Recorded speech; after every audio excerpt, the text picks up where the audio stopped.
Pēc Latvija pirmajā vietā frakcijas iniciatīvas publiskajā telpā nonākusi informācija par to, ka 4. māja kluba prezidente Velta Čebatarēnuka izmanto Saeimas autotransportu, kas, protams, nav liegts, bet jautājums, kādām vajadzībām.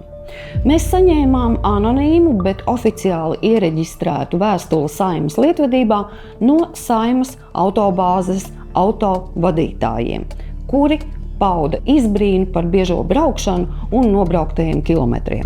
Frakcijas vadītāja Linda Liepiņa nekavējoties vērsās pie Saeimas administrācijas ar jautājumu, kādām vajadzībām 4. māja kluba prezidente tik bieži izmanto Saeimas autotransportu. Atbilde atnāca diezgan ātri un bija visai īsa.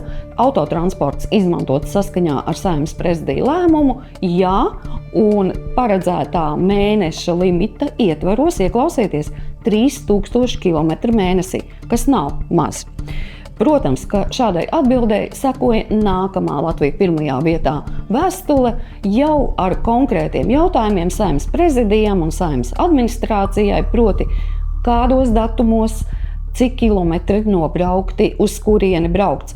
Šo visu ir iespējams noskaidrot, jo katrs brauciens tiek fiksēts arī kilometrāža. Sekosim līdzi un informēsim jūs, vai tiešām visi braucieni ir bijuši saistīti ar 4. māja kluba pasākumiem.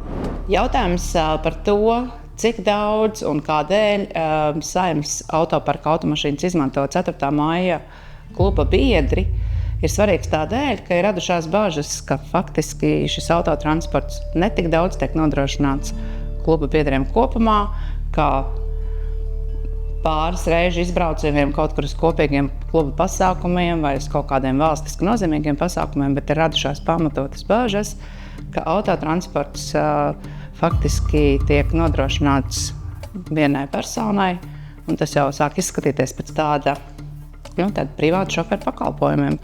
Uzskatu, sabiedrībā ir tiesības zināt, kā ir patiesība. Un vēl te, protams, jāpiebilst 4. māja kluba biedri deputāti, kuri 4. maijā atbalstīja Latvijas neatkarību, ir cienījami un visnotaļ godājami ļaudis. Par to nav šaubu.